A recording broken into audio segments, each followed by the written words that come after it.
Hooty hoo, all my stock market gamblers. Welcome today. I'm Tall Mike. So glad you're here. Well, we made it to the end of the week. It's Friday. What do we got going on in the markets? Well, Dow's down about 220, NASDAQ down about 180. But really, we're just sitting right at the 50-day moving average on the NASDAQ, on the S&P 50-day moving average. Little tug of war between the bulls and the bears. Moon boys think we're going up. I think we're going lower. We'll see how it plays out. But what we're doing is we're consolidating right here. We've been just moving sideways. And what that is doing is building up energy for the next move. The next move should be pretty big. I'd say at least a couple hundred S&P points. Now, which direction? Sure, the Moon Boys have a shot that we might go higher, but my take is that the next move, the next big move is going to be down. We may get a little head fake up first, but the next big move is going to be lower. That's just my take.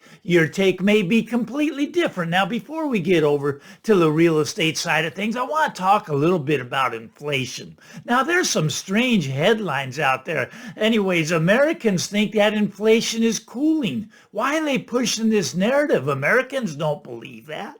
You buy groceries, you go to the gas station. Look at this. How much are you paying for gas? It's going up, right? Gas prices are going up. But here's the narrative they're pushing. They're telling us that higher gas prices is good for inflation. I read the article, and their reasoning is that Americans have to spend so much on gas, they don't have any money left over to buy other stuff. So that's going to bring inflation down. Now, this is just not how I learned economics. I'm an economics major. I have a degree in economics. And let me tell you, oil and gas is in just about every product there is because they have to make the product. They have to deliver the product. So when oil and gas prices go up, that's very inflationary. But they're trying to tell us that that's good for inflation, that that's going to bring down all the other prices if we let the gas price go up. Doesn't make any sense to me. Maybe someone can explain that in the comments, but I just think that they're pushing this narrative, and I can't really understand why.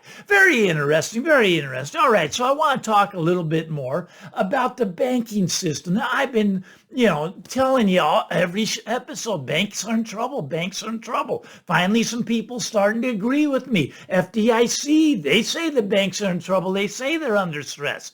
But here's the thing. All right, so the Federal Reserve, they set up this program after the Silicon Valley Bank collapse, after First Republic collapse.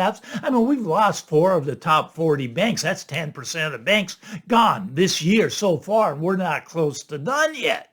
But here's what they set up. They set up this place where the banks can come and borrow money from the Federal Reserve. All right, so the banks take your money and they invest in assets, right? All right, they invest in bonds, they invest in, well, a lot of things, mortgage-backed securities and other things, and these went down. It'd be like if the banks had taken your money, invested in Bitcoin at 69,000, now it's 25,000. Okay, so now what the Federal Reserve is saying they can do, they can bring their Bitcoin to the Federal Reserve, and the Federal Reserve will give them 69,000, the full price they paid, because, like they didn't lose any money. And then the banks have a year to pay this back. Well, the banks aren't going to be able to pay this back, so who's going to be paying it back? Well, it's going to be me and you. You see, the Fed doesn't care about me and you, but they will do anything to keep the banks propped up, right? I mean, they'll destroy me and you, but they want to keep the banks propped up. So the banks, they invested in like these commercial real estate loans, right?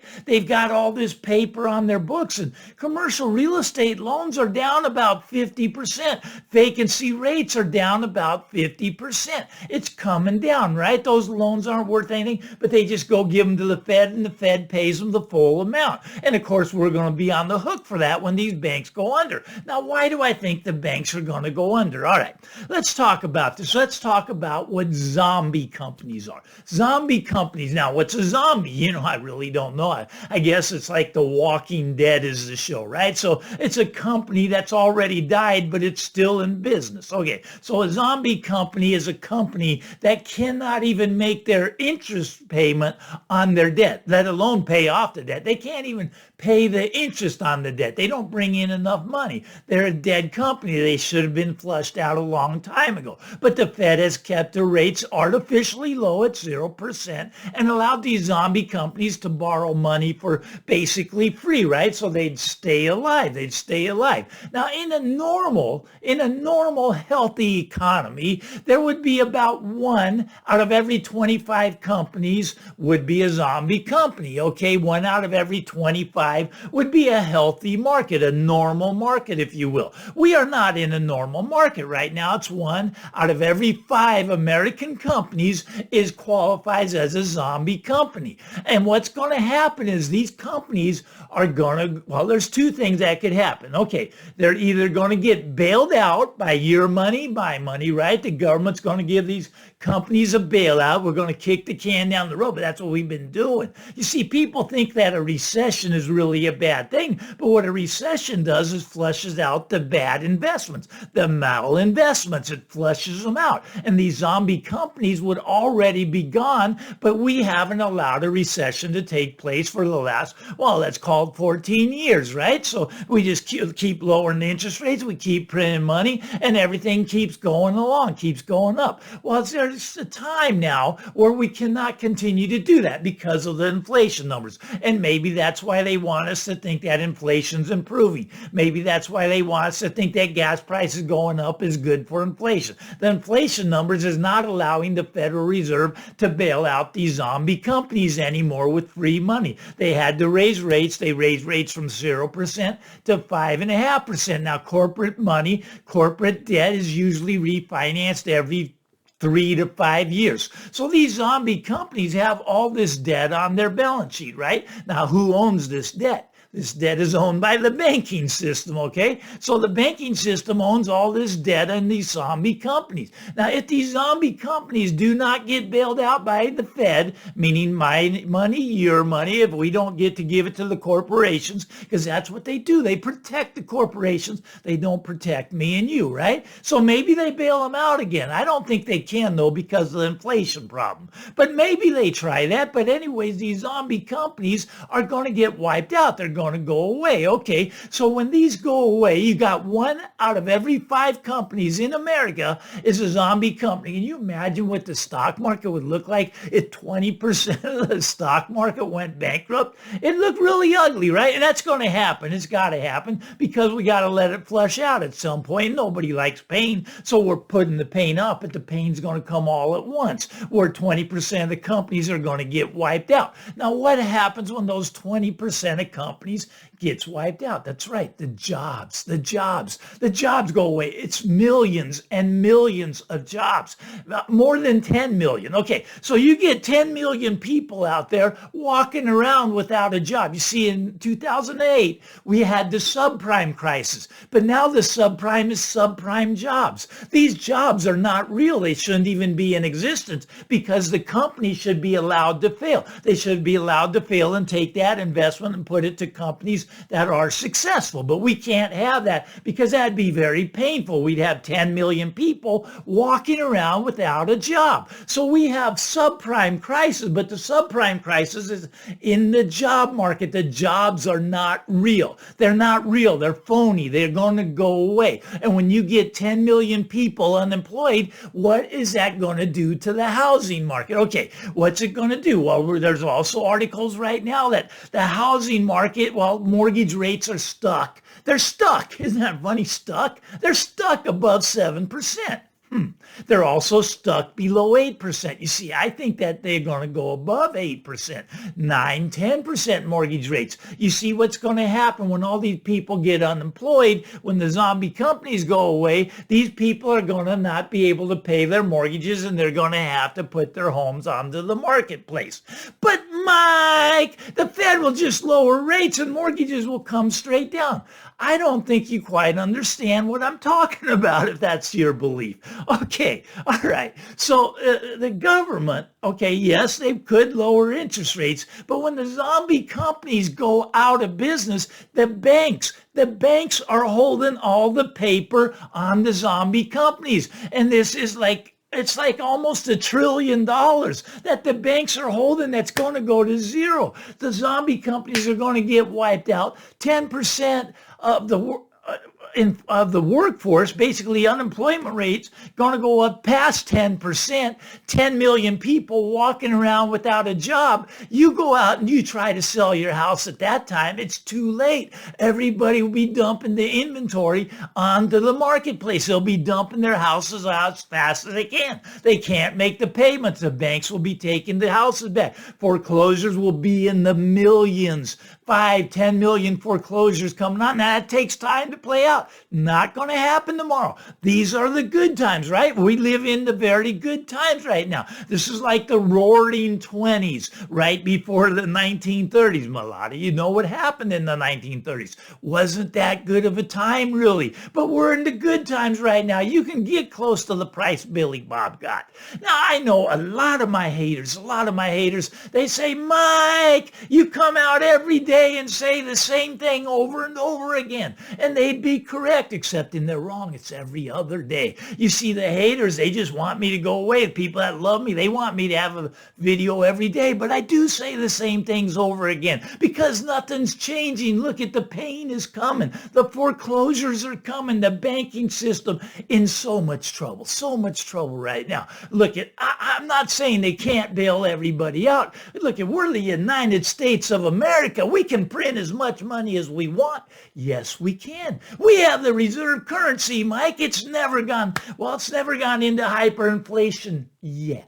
We are in jeopardy of going into hyperinflation if we bail out the zombie companies, if we bail out the banks, if we bail out the pension fund, if we bail out the insurance, if we bail out Social Security, if we bail out Medicare. Yes, we will hyperinflate. I guarantee it.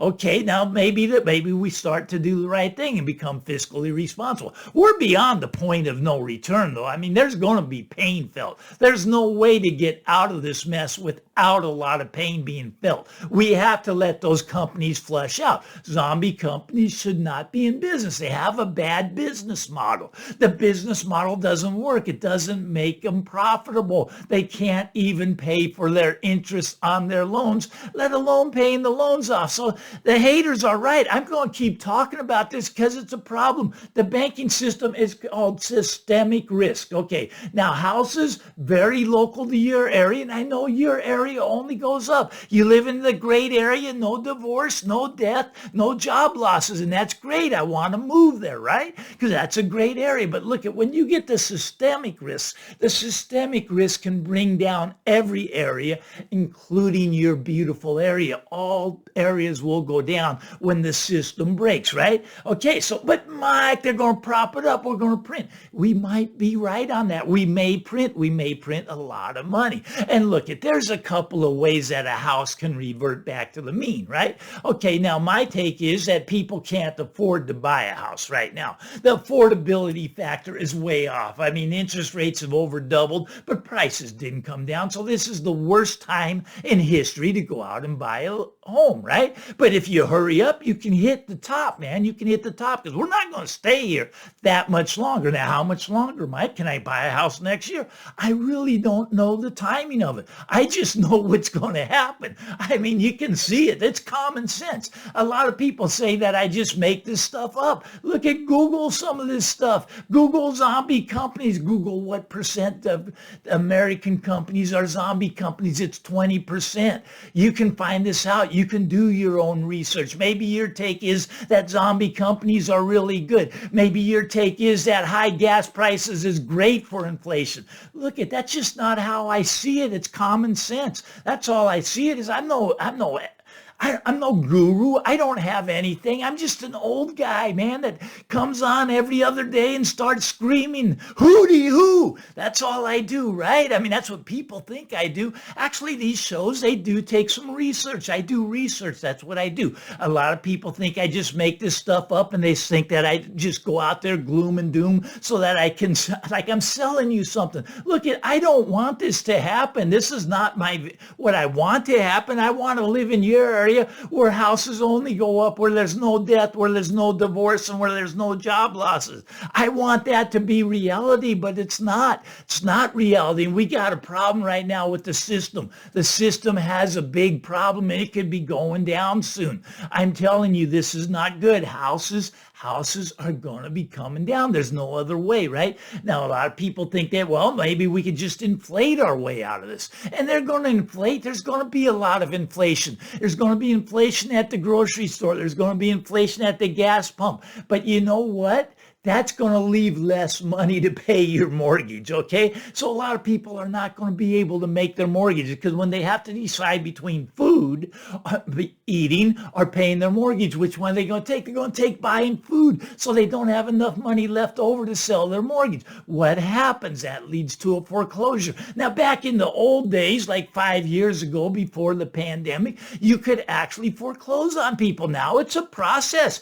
You have to go through loan modification. You have to go through arbitration. You can't just go foreclose on a person just because that's what the contract says. No, we throw those contracts out the door now. And when you start to throw the contracts away, the system starts to break down. But the foreclosures are coming. They're taking longer. The courts are backed up, but there's going to be millions and millions of them. And this is going to bring the market down. Now, I know I'm going to get the haters. I mean, just the title alone today, it's going to get the haters. The banking system's ready to blow. Yes, it is. Houses are going to come down by 50%. Yes, they are. Might be a conservative estimate, but it's not going to be good. When's it going to happen, Tall Mike? I don't know. Somewhere between now and 4 or 5 years from now, but it's going to happen. Maybe it goes up first. We'll see. But I didn't mean to bring this out right before the weekend. But you know, on Friday, I just got to scare you a little bit. It's what I do. I'm Tall Mike. You like this stuff? Thumbs up. You really like it? Hey, share it with somebody. Why not? Why not punch that subscribe button? Get out there, everybody. Have a great weekend, and we'll talk again next week. Bye-bye now.